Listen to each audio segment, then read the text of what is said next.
Hello, I'm Dr. Thomas Maples, and welcome back to A Sacred Journey. In today's episode, we're going to explore the third and the final part in the series on releasing our personal potential. Today, we're going to look at spiritual factors that can help us and guide us in creating a means by which we could realize ourself, the capital S self in a Jungian term, as it relates to the ego we may present to the world. So let us begin. When we talk about spiritual factors, it may be easy to confuse these with religious traditions or aspects of spirituality that may call upon us.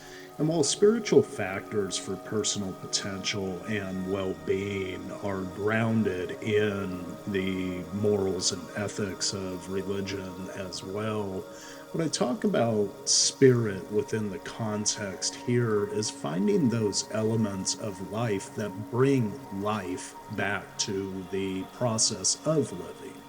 These factors can include things like recreation, our environment, and our community. And so, as we begin to learn to explore and to create avenues by which these can become more optimized in our life, we have to take into account how these three domains interact with one another to bring forward a sense of personal well-being. So let us begin with recreation. James Howe once said, "All work and no play makes Jack a dull boy." How is your recreational life? Notice to recreate is the emphasis of this rationalization. Recreation, recreate. How should we recreate ourselves? I don't know of any better way to recreate than to recreate and find a new norm. To redefine ourselves, we need to put down what was so we can regroup and focus on what can become. Recreation allows us this regroup. This in turn allows us to reorient and to refocus on what is important. Most times, the shift in focus occurs when we put the drudgery of the day to day automatic behaviors away. Wake up, brush our teeth, hit the shower, maybe go to the gym, maybe not, maybe go to work, maybe not. The drudgery of the day to day life. By creating separation from this drudgery or the automatic norms, we create the space that's needed to recreate ourselves away from habits that did not formerly work. This is recreation in essence. How would you rate your recreational factor? On a scale of 1 to 10, is your recreational factor working for you or against you? What do you need to disengage so you can rebrief and re-engage? Now let's take a look at the domain of environment and its effects on our spiritual health. A wise man once said, "Tell me what you eat, and I'll tell you what you are." That is from Jean Anthelme Brillat Savarin. If you eat McDonald's for every meal, you do not take health as a major consideration. Your diet reflects this lack of consideration and likely reflects upon your current health situation as well. If not, it will in time. Your environment is no different from this factor of you are what you eat. Do you look at who you associate with? Who are your friends, your colleagues, your acquaintances, your clubs? Who or what do you associate with? Are you dressing for the part you want or the role you have? These are questions that touch on the core of personal potential. Who do you want to become?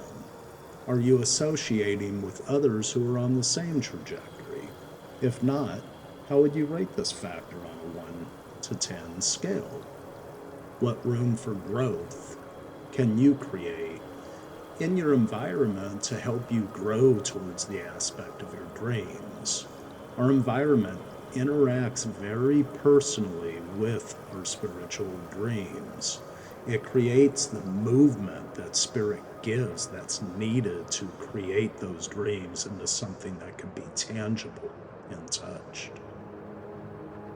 Finally, let's look at community and its effect on our spiritual domain and well being. Looking at your friends, family, work, learning, and spiritual community, how would you rate your overall well being? Are you nurturing your interpersonal relationships? Have you attempted to become more self aware? Are you challenging your status quo to recreate intrapersonal growth? Intra, the inside, not inter, outside. Have you created a community that nurtures your personal potential? The importance of community and relationships to our physical, psychological, and spiritual development is paramount. Creating a community around that process also makes it more relatable with others. This is the important part that community plays in our spiritual attainment and our spiritual well being.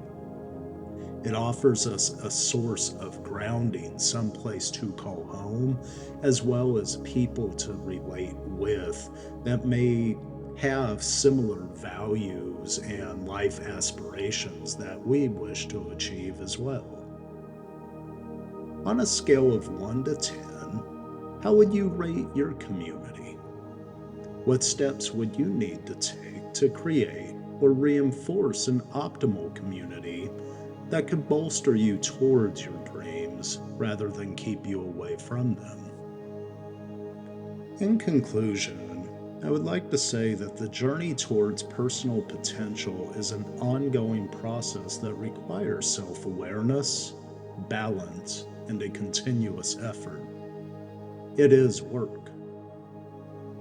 By examining the various factors that influence our lives, we also gain valuable insight into the nature of our being.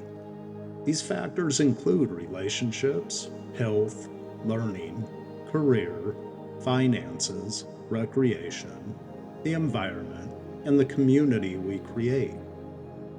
To realize our personal potential, we must find those areas that need attention and those that are flourishing. Remember, it is not a race to the finish line. It is a lifelong journey of self-discovery and growth. Embrace the challenges and celebrate the successes. That is important.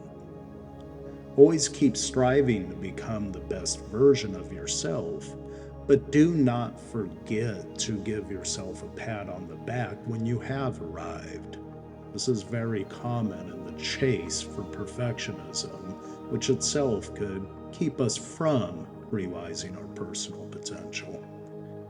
As you nurture each aspect of your life, you will unlock aspects of your potential and create fulfilling and meaningful existence in life that is. I hope this sequence of podcasts has been helpful to you on your journey. And as always, my friends, I would like to leave you with a blessing. Let blessings find you on your journey to envision, chart a course, and realize your personal potential as you advance confidently in the direction of your dreams. Goodbye for now, and thank you for joining me.